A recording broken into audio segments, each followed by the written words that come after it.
a colossal 7.8 magnitude earthquake has struck Russia's Kamchatka Peninsula, raising urgent concerns about the possibility of a tsunami threat extending to the U.S. West Coast and Hawaii.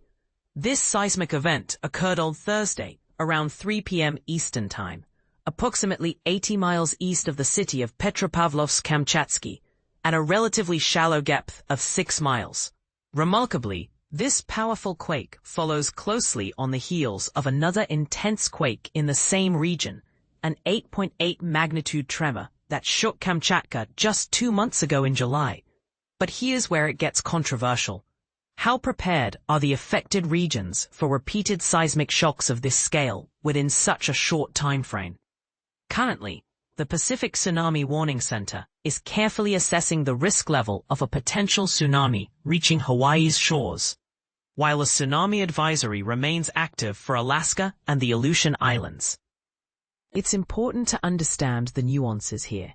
A tsunami advisory signals that hazardous waves may be possible and urges caution, but it does not confirm an imminent tsunami. The situation remains fluid, with experts monitoring oceanic activity closely. Let's put the quake's impact in perspective. A recent map released by the U.S. Geological Survey illustrates the distances over which the Russian earthquake was felt, showing that later that afternoon, a stronger tremor measuring 4.5 struck roughly 67 kilometers from Barcelona, Philippines, at a depth of about 18 kilometers. Thankfully, no significant damage or injuries have been reported so far, and no tsunami warnings have been issued. Still, these smaller events serve as a reminder of the ever-present seismic risks in the Pacific Ring of Fire. Authorities continue to observe the situation to ensure public safety. Back to the tsunami advisory in Alaska.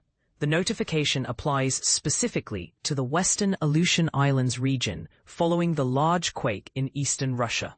It's crucial to note that no other U.S. or Canadian coastal areas on the continent are currently under tsunami alert. This targeted advisory helps focus preparedness efforts where the risk is highest, a key strategy in minimizing confusion and panic.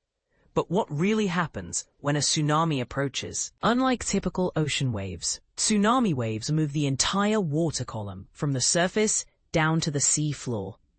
In deep ocean waters, tsunami waves may appear as gentle swells, similar in height to regular waves.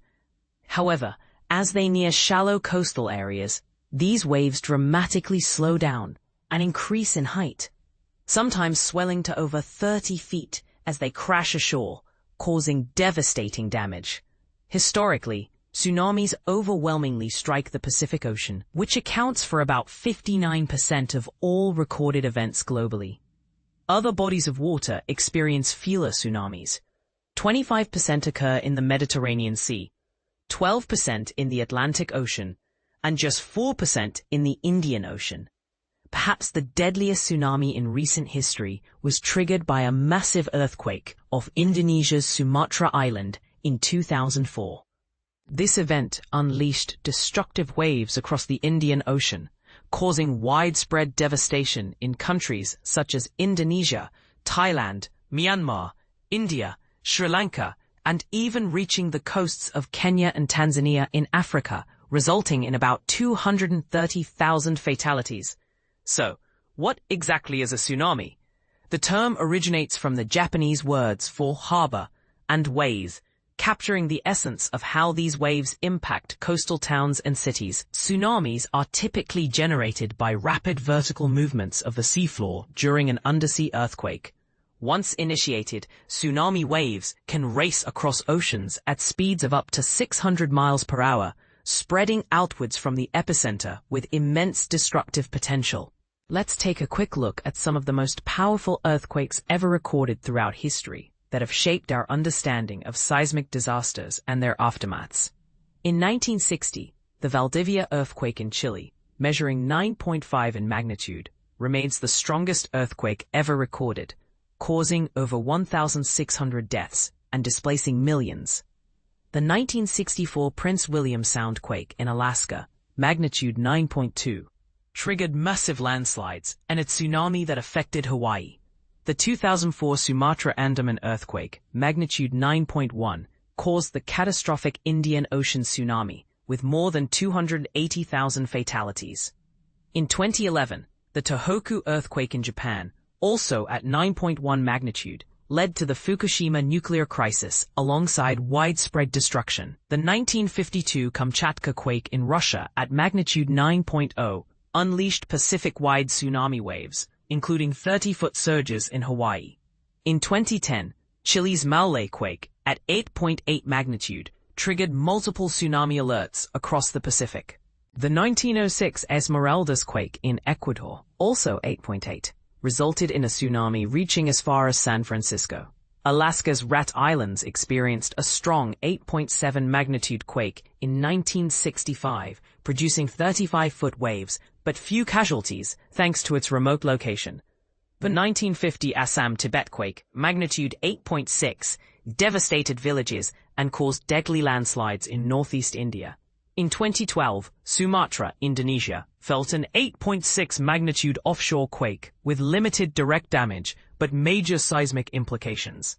Returning to the current situation, a detailed map shows the exact location of the recent 7.8 magnitude earthquake east of Petropavlovsk-Kamchatsky, Russia, giving geologists and disaster responders critical information on the quake's scope and potential impact zones. And this is the part most people miss. While we often focus on the immediate damage and casualties, the long-term environmental, social, and economic consequences of such events can be profound and lasting. Are our global disaster preparedness efforts truly keeping pace with the increasing frequency of massive earthquakes? What measures could be improved to better protect vulnerable coastal populations? We invite you to share your thoughts. Do you believe current tsunami warning systems are sufficient? Or is there a gap in how these risks are communicated and managed? How should governments balance public awareness without causing unnecessary panic? Your insights could spark vital conversations about future safety strategies.